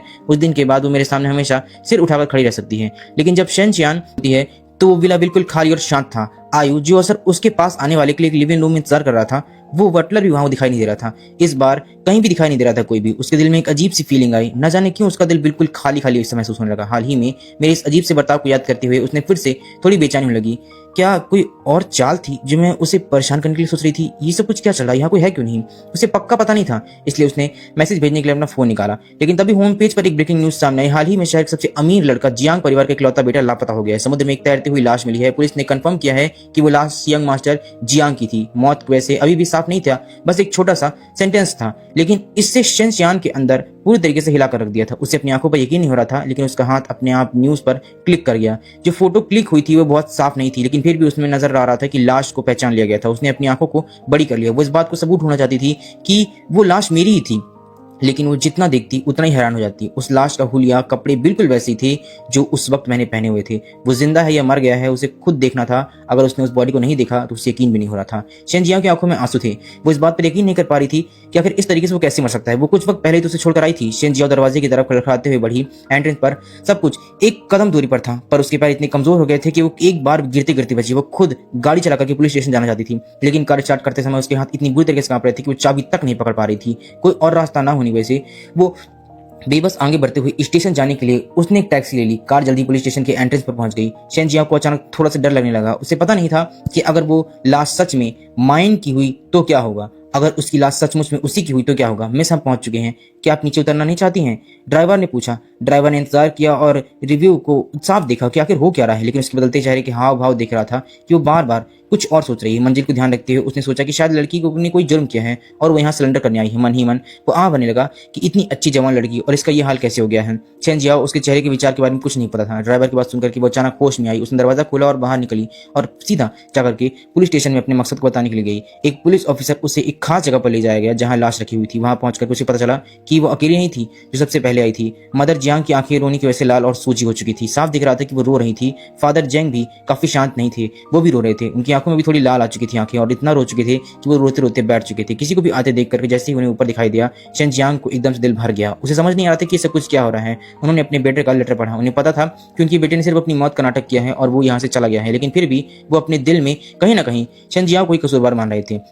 अगर वो ना होती तो उनके बेटे को भागने के लिए अपनी मौत का झूठा नाटक करने की क्या जरूरत थी। जैसे ही शेन जियांग ने देखा, उनका दिल पूरी तरीके से बैठ गया। अचानक वो एक कदम भी नहीं बढ़ पा रही थी। वो इतने करीब थे कि उसकी डेड बॉडी को देख भी नहीं पा रही थी। मेरी डेड बॉडी को फादर एंड मदर दोनों अपने अंतिम क्रियाक्रम के लिए लेके जा रहे थे, लेकिन रास्ते में ही शेन जियांग ने उसे अर्न को अपने पास रख लिया। पहले तो फादर और मदर इसके लिए लड़ाई की, लेकिन वो बाद में मानने के लिए तैयार हो गया क्योंकि वो हार ही नहीं मान रही थी। हर बार बहस का अंत सिर्फ इसी बात से होता कि अर्न को अगर ले जाना है तो मेरी लाश के ऊपर से लेके जाना पड़ेगा। अंत में उसे देना ही पड़ा और फिर वो विला में आ गई। शेन जियांग उस विला में बाहर आई और जहां हम कभी साथ में रहते थे। जब वो चीजें समेट रही थी तब उसे पता चला कि विला में हमारी पुरानी यादों से जुड़ी हुई एक भी चीज मौजूद नहीं, सबके सब गायब हो चुके, क्योंकि मैंने पहले सब कुछ फेंक दिया था। इसमें मेरी आखिरी समय की चीजें भी, बिहेवियर, वो सब कुछ अगर जोड़ दिया जाए तो भले ही पुलिस ने इसे एक एक्सीडेंटल डूबने का मामला बताया हुआ है, लेकिन इस बात पर वो अड़ी रही कि मौत कोई एक्सीडेंटल नहीं थी। ये कोई एक्सीडेंट नहीं बल्कि पहले से ही सोचा समझा एक प्लान था। यही वजह थी कि मैंने उसकी नजदीकियों को रिजेक्ट कर दिया था। क्यों? क्योंकि मैंने उससे पहले ही इस तकलीफ में ढकेलने की कोशिश की थी, क्योंकि मैंने पहले उससे जुड़ी यादों को मिटाने की कोशिश की थी। बेडरूम में शेन लियाओ ने उस कलश को पकड़ रखा था। उसके पैरों के पास बोतल इधर उधर बिखरी हुई थी शराब की। उसकी आंखों में कभी ना खत्म होने वाला पछतावा और दुख था। गुस्सा साफ दिख रहा था, उसने शुरू से ही इतने साफ तौर पर दिखाया हुआ था। फिर भी उसे इस बात की पूरी जान जान क्यों रही, आखिर क्यों उसने ऐसा किया। उसने तेज शराब का एक घूंट और ले लिया और उसका जलता हुआ दर्द उसके दिल में और उसके पूरे शरीर में फैल गया। उसने कलश के पैटर्न को संभाला और अपनी आंखें बंद कर ली। उसका मुस्कुराता हुआ चेहरा अचानक उसके सामने आ गया। यी चैन, वो अपनी इस दुनिया में खोई हुई थी। जब बेडरूम का दरवाजा अचानक झटके से खुल गया, ठीक उसी वक्त दरवाजा खुला और अंदर बेडरूम से तेज आवाज और तेज रोशनी की चमक आई, जिसने उसकी आंखों को चकचौंधिया दिया। बाहर से अंदर आने वाले शख्स को देखते हुए, कमरे की हालत को देख करके उसके कदम एकदम तुरंत घबरा गए। बोतल के बीच पैर रखते हुए वो उन लाशों को और उन कलश को देख रहा था और लगने की कोशिश कर रहा था ताकि उसकी उस खड़े होने मत कर सके। सिस्टर जाओ, इस आवाज ने उसे एकदम से दिल से दहला दिया कि ये इंसान कौन है। उसे याद दिला दिया कि आखिर वो कौन है, लेकिन उसके शरीर ने पहले ही पूरी तरीके से अनजान मान लिया था। अनजाने में दूसरी तरफ से रुक लिया और उसका हाथ बचाते हुए उसने उस कलश को और तेजी से पकड़ लिया। उसने उस वक्त कुछ ना होश में देखते हुए भी उसे अपने पास से और जोर से पकड़ लिया उस कलश को, जैसे उसकी जिंदगी हो। उसने उस बक्से को अपने सीने में जोर से भींच लिया। उसकी आंखों में छाई थकान ने लिन लुआन को बहुत तेज दर्द पहुंचाया, क्योंकि मरे हुए इंसान के लिए इतनी मोहब्बत जबकि जिंदा इंसान सामने है। लेकिन उसका थका हुआ चेहरा और खून जैसी लाल आंखों को देख करके उसकी आवाज अपने आप ही बहुत नरम हो गई। सिस्टर जाओ, अगर तुम ऐसे ही करती रही तो कुछ अनहोनी हो जाएगी। पहले इस बक्से को नीचे रखो, चलो हॉस्पिटल चलते हैं, ठीक है। उसकी आवाज सुन करके उसकी आंखें थोड़ी सी हिल गईं। अचानक आखिरकार लिन लुआन की तरफ देखते हुए सीधे उसकी आवाज बिल्कुल शांत थी, लेकिन उसमें एक सवाल पहले से ही छुपा हुआ था कि तुम जानते थे ना, है ना, कि युआन बहुत पहले ही जाने वाला है, उसने फैसला कर लिया है, फिर भी तुमने मुझसे बात छुपाए रखी, क्यों। लिन लुआन की इस बात से वो एकदम सन्न रह गया कि उसे कुछ समझ नहीं आया। थोड़ा वक्त लग गया समझने के लिए आखिर मतलब क्या है। उसके चेहरे के भाव तुरंत बदल गए, क्योंकि वास्तविकता में उसे भी ये बात पता नहीं थी कि मैं क्या करने वाला हूँ। वो बहुत दुखी दिखाई दे रहा था, जैसे हो कि उसे कुछ पता ही ना हो। आप मेरे बारे में ऐसे कैसे हो सकती दीदी, मैं उसके बारे में मैं कुछ नहीं जानता हूँ। सिस्टर जाओ, सच में मुझे कुछ नहीं पता है। उस वक्त ब्रदर खुद मेरे पास आए थे, उन्होंने कहा था कि वो कॉपरेट करना चाहते हैं। कैसा कॉपरेशन। सेन ने तुरंत बात को पकड़ लिया। उसकी तीखी नजरें सीधे लिन लुआन पर अटक गईं। उसने पहले तो कुछ नहीं कहा और थोड़ी देर के लिए देखा। अनजाने में उसकी आंखें एकदम से ढीली पड़ गई। फिर आखिरकार उसने जानलेवा नजरों के सामने अपने आप को झुका लिया। सिस्टर जाओ, प्लीज मुझे माफ कर दीजिए, मैं आपसे बहुत प्यार करता था, इसलिए मुझे पता भी नहीं था, उन्होंने तो मुझे कुछ बताया नहीं था। फिर उसने डांटा, चखरी सब कुछ कैसे हुआ, तुमने मुझे क्यों नहीं बताया। सिस्टर जाओ, तुम्हारा रिलेशनशिप वैसे भी जबरदस्ती बनाया हुआ था उसने, और तुम्हें तो पसंद भी नहीं था ना, तो अब वो मर चुका है। फाइनली तुम फ्री हो, क्या तुम खुश नहीं हो। उसने अपनी बात पूरी भी नहीं की थी कि उसने उसका गला पकड़ लिया और कहा कि किसने कहा कि मैं उसे पसंद नहीं करती थी। लिन लुआन डर के मारे रोने लगा। उसकी आंखों में तुरंत एक अजीब सा डर छाने लग गया था। उसने कुछ नहीं कहा और जल्दी से उसका हाथ कांपने लग गया। उसने जल्दी से अपना हाथ खींचा और कहा कि जाओ यहाँ से। काफी देर बाद वो मुड़ी और अपनी आंखों की ठंडक छुपाते हुए बोली, जाओ यहाँ से, मैंने कहा है, तुम फिर कभी भी दिखाई मत देना। शेनजियाओ को समझ नहीं आ रहा था कि आखिर हो क्या रहा है, क्यों क्यों उसे दुख हो रहा है। उसे रोता देख कर उसका दिल भी दुख रहा था, पर वो क्लियर थी कि वो उससे प्यार नहीं करती है, वरना कभी भी उस पर हाथ नहीं उठाती। लेकिन पहले की तरह वो हमेशा उसकी वजह से ही अपना कंट्रोल खो देती है। बार बार उसकी वजह से ही ये चैंग को इग्नोर करती थी, जैसे उसे हर बार उसे इसका सामना करना पड़ता था और ये उसकी जरूरत बन चुका था। जब भी उसके मुंह में शब्द आते थे या निकलते थे, उसके मायने बदल जाते थे। वो अपने दिल को साफ नहीं देख पा रही थी, अपने शब्द और अपनी हरकतों को कंट्रोल नहीं कर पा रही थी। जब तक मैं मर नहीं गया, उसके दिल पर पर्दा नहीं उठा कि आखिर सच्चाई क्या है, कि वो आखिर प्यार किससे करती है। उसने फाइनली अपने दिल को साफ देख लिया कि वो मुझसे प्यार करती है, पर उसके लिए अभी भी पुरानी हरकतों को समझना और भी मुश्किल हो गया था। उस पल उसके दिल में एक अजीब सी बेबसी छा गई। 5 साल बाद शहर की हलचल पूरी तरीके से शांत हो चुकी थी। फादर और मदर झांग अब फिर से अपने बेटे के लिए परेशान हो रहे थे, जो अकेले विदेश में रह रहा था। उन्हें लग रहा था कि वहां से उसे जीने के लिए काफी संघर्ष करना पड़ता होगा, इसलिए उन्होंने एक बड़ी रकम भेज दी। उसके बाद धीरे धीरे उसे कॉल भी करने लगे और वो खुद को कॉल करने से नहीं रोक पाए। पापा, मम्मी, आप दोनों परेशान मत होइए। मैंने आपको कितनी बार कहा कि हाँ मैं बिल्कुल ठीक हूँ, आपको मेरे बारे में इतना परेशान होने की जरूरत नहीं है। मैं और इतना जल्दी जल्दी पैसे मत ट्रांसफर कीजिए, मैं मजबूर था। पिछले 5 साल में मैंने अपना नाम बदल करके गुशियान रख लिया और यहाँ आ गया। फादर झांग और मदर झांग की चिंता मैं समझता हूँ, लेकिन मैं यहाँ अकेले ठीक नहीं रह पाऊंगा। ये उनकी चिंता बहुत बेकार है। इन सालों में मैं सबसे ज्यादा काम किया हूँ और वो मुझे पैसे ट्रांसफर करते रहे ना, मैं उनसे उन पैसों से मैंने यहाँ पर बार खोला हुआ है और शांति से अपना काम कर रहा हूँ। यहाँ हमेशा आने वाले गिने चुने ग्राहक रहते हैं और हर साल एक बैच जाता है और दूसरा बैच आ जाता है और यहाँ आराम जिंदगी गुजर रही है। लेकिन जैसे जैसे वो और भी ज्यादा बार बार पैसे ट्रांसफर करने लगे थे, मुझे थोड़ा अनकंफर्टेबल महसूस हो रहा था। भले ही मैं इन सालों में विदेश में रह रहा हूँ, लेकिन मैंने अपने देश की खबर देखना बंद नहीं किया था। मैं इन सालों में घरेलू, इन 5 सालों में घर की जितनी भी जानकारी थी वो सब हासिल करा था और हर चीज से मैं वाकिफ हूँ।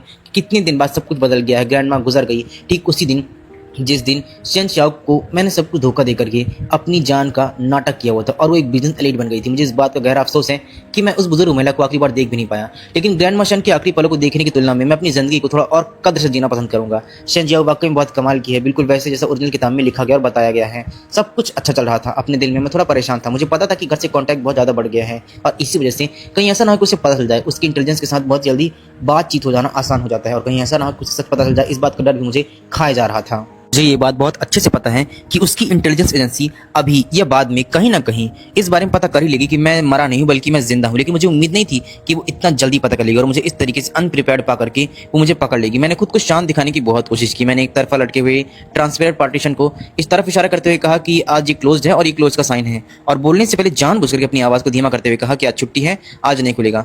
शनजियांग हल्के से मुस्कुराए और उसने अपना सर उठाते हुए कहा कि ऊपर की तरफ वाला हिस्सा तो दूसरी तरफ दिखाई दे रहा है, जिससे पता चलता है कि बिजनेस अभी खुला हुआ है। उसके शब्द विडंबना से भरे हुए थे। अगर मैं गलत नहीं हूं तो क्लोज वाला साइन कस्टमर की तरफ होना चाहिए।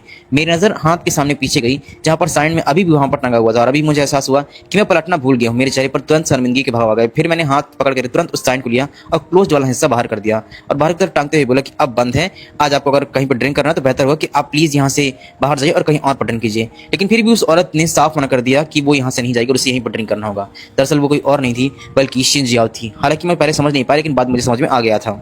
जैसे ही मैं हिचकिचाया कि आखिर मैं बोलूं तो बोलूं क्या, हाँ या फिर ना। शिन जियाओ ने पहले बात की, बारटेंडर क्या हम पहले कहीं पर मिल चुके हैं? मेरा शरीर अचानक से एकदम से जम गया। कहीं ऐसा ना हो कि मुझे पहचान ले। ग्लास साफ करते करते हाथ रुक गए। मुझे ऐसा लगा जैसे मैं अपने दिल के धड़कनों को साफ सुन सकता हूँ जो बिल्कुल बाहर आने के लिए बेताब थी। वो मेरा चेहरा पहले देख चुकी थी। अभी किसी नतीजे पर पहुंचना बेकार था, इसीलिए शायद मुझे कुछ और सोचना होगा, क्योंकि उसने सच में इन चीजों को अच्छी तरीके से पहचान लिया। तो अभी तक उसे कंफर्म नहीं हुआ है। मैं एक काम करता हूँ, उसे झूठ बोल देता हूँ, या फिर कहीं पे ऐसा होगा कि वो कोई मुझे अजनबी या हम शक्ल पहचान ले। चूंकि ऐसी बात है तो मुझे शांत रहना होगा ताकि उसका शक गहरा ना हो।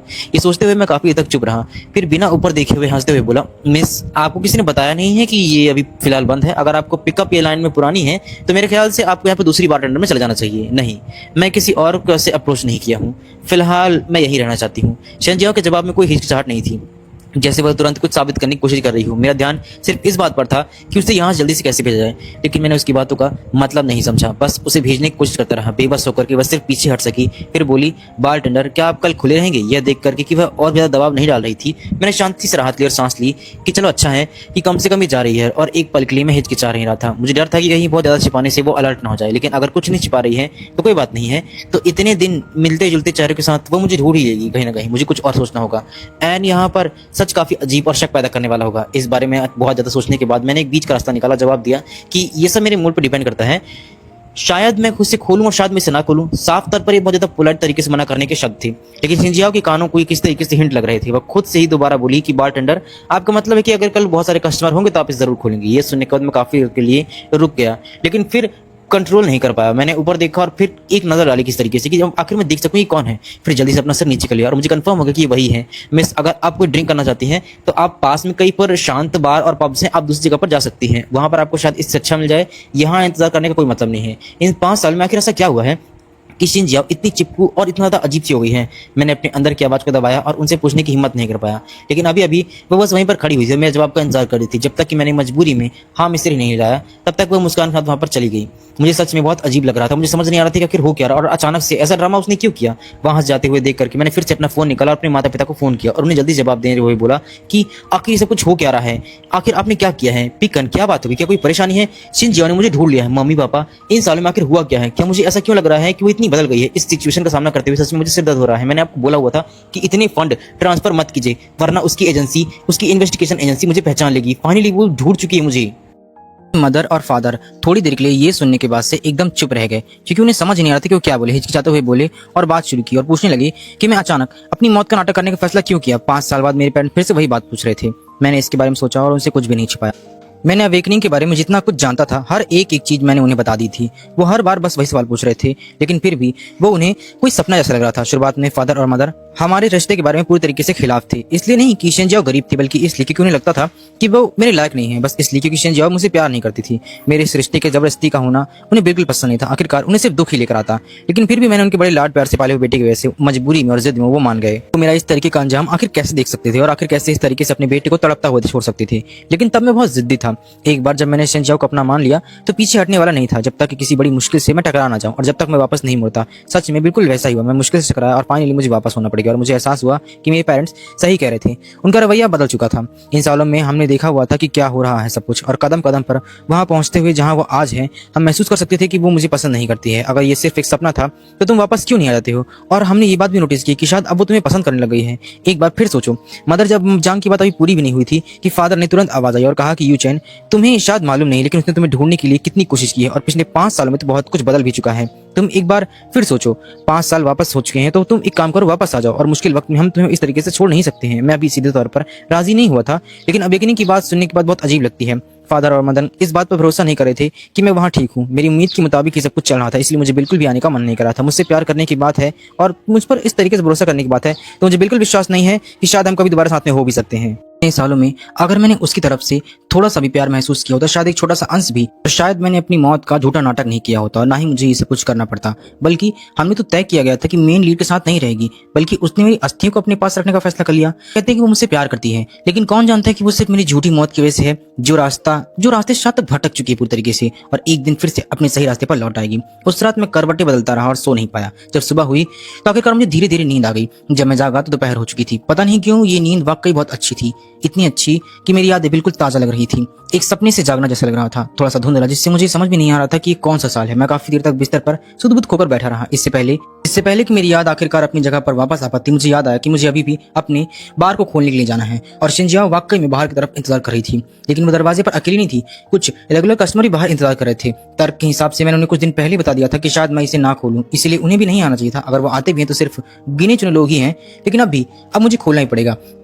अकेले नहीं आए बल्कि इतनी बड़ी तादाद में आए हैं। उनके सामने आसपास में ग्रुप में इकट्ठा हो गए थे। बिना किसी अंदाजे के मुझे पता था कि शिंजियाओ ने उन्हें बुलाया होगा। शिंजियाओ ने एक ही नजर में मुझे जाते हुए देख लिया और उसके उदास चेहरे पर आखिरकार मुस्कान आ गई। वो आगे बढ़ी, उसका टोन काफी मतलबी था। बारटेंडर, तुम आखिरकार आ ही गए। जिस पल मैंने शिंजियाओ को देखा मैं अचानक थम गया। मेरी आंखें अभी अभी ठीक हुई थी याददाश्त, लेकिन अभी फिर वापस से उलझ चुकी थी। मेरी आंखों में कुछ पल के लिए भ्रम की चमक दिखी, लेकिन अगले ही पल मैं नॉर्मल हो गया। एक करके बाकी कस्टमर भी ग्रीट करने के बाद से मैं दरवाजा खोलने के लिए चाबियां निकाली। जैसे ही मैं दरवाजा खोला, अंदर ढकेला, उसने तुरंत पीछे आते ही मेरे सामने से मुझसे बोला, कैसे हो? मेरे दिल में एक अजीब सी चिढ़न पैदा हो गई। मैंने पहले ही जाने का फैसला कर लिया था। उसके और उसके बचपन के प्यार पहले ही जगह बना दी है, तो अब मुझे समझ में नहीं आ रहा है कि आखिर ये मेरे पीछे क्यों बनी हुई है। मेरी आंखों में उलझन साफ दिख रही थी। मैं दरवाजा खोला और तुरंत उसके पास से दूर हो गया। वो देश में आखिर वापस क्यों लटी हुई है? वो देश में ठीक से क्यों नहीं रह रही है? लिन लुआन के साथ रहकर वो खुश रह सकती है। आखिर हो क्या रहा है? दुकान जल्द ही गुलजार हो गई। कस्टमर की जरूरतों के मुताबिक ड्रिंक्स मिक्स करते हुए मुझे बिहेवियर और इमोशन पर कुछ हैरानी नहीं महसूस नहीं हुई। अजीब बात है कि जो शिंजियाओ दिखाई दे रही थी मेरी यादों में, अभी वो अस्त व्यस्त दिख रही थी। एक पल के लिए मुझे ऐसा भी लगा जैसे मैं खुद में नहीं हूँ।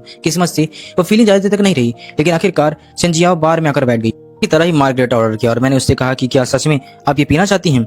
और उसने एक गिलास मैंने उसके लिए बना दिया। आपकी मिक्स ड्रिंक ही रही आपके गिलास में। आप उसने कल की तरह ही वही मार्गरेटा ऑर्डर किया। हालांकि मार्गरेटा बनाना कोई मुश्किल काम नहीं है। जल्द ही मैंने मिक्स ड्रिंक उसके सामने रख दी। आपकी ड्रिंक मिस। उसने गिलास हाथ में लिया लेकिन पिया नहीं, बस सीधे मुझे घूरती रही। फिर अचानक बोलती कि मैं शिंजिया हूँ। ठीक है मिस शन, आपके चेहरे के भाव से लग रहा है कि आप मुझे पहचानती हैं, मगर मेरे चेहरे के भाव बिल्कुल नहीं बदले, मानो मैं सच में अजनबी हूँ उसके लिए। मैंने बस अपना सिर हिला दिया कि हाँ ठीक है, कोई बात नहीं।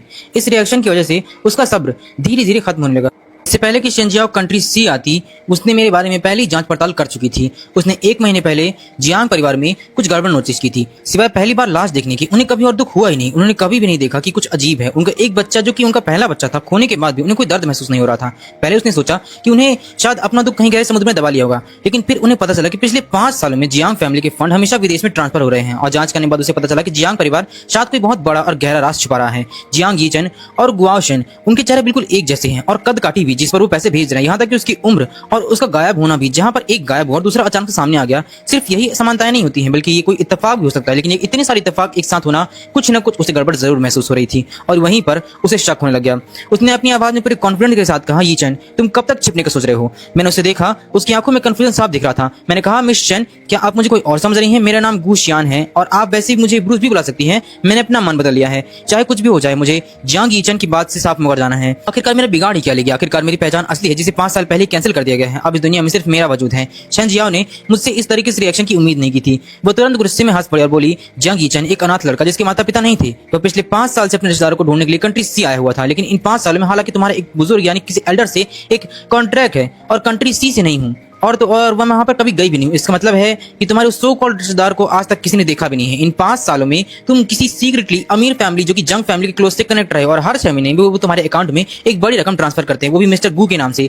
क्या मिस्टर गू आप इन सब बातों को एक्सप्लेन कर सकते हैं? इसकी एक एक बात सुन करके मैं अपने थूक को निगलने से महसूस नहीं कर पाई कि आखिर ये सब कुछ इसने पता कैसे कर लिया और आखिर इतनी गहरी जांच कैसे कर सकती है। मुझे डर है कि जब हम साथ में थे तब तो इसने मुझे कभी इतना ध्यान नहीं दिया, फिर आज अचानक से ये सब कुछ क्यों कर रही है ये? और मैंने अपनी पहचान बदल ली, इतना झूठ होने का नाटक किया, मौत होने का नाटक किया, उसके बाद भी इसने मुझे ढूंढ लिया। उसने मेरी नई पहचान को इतनी बारीकी से जांच की थी कि मुझे गुस्सा आ रहा था, आखिर इसने ऐसा किया क्यों? और मेरे मॉम डैड, उनकी वजह से ये सब कुछ हो रहा था, क्योंकि अगर वो जल्दी जल्दी फंड ट्रांसफर ना करते तो कभी किसी को शक होता ही नहीं। उसकी तरफ देखते हुए मेरी नजर एकदम बदल गई।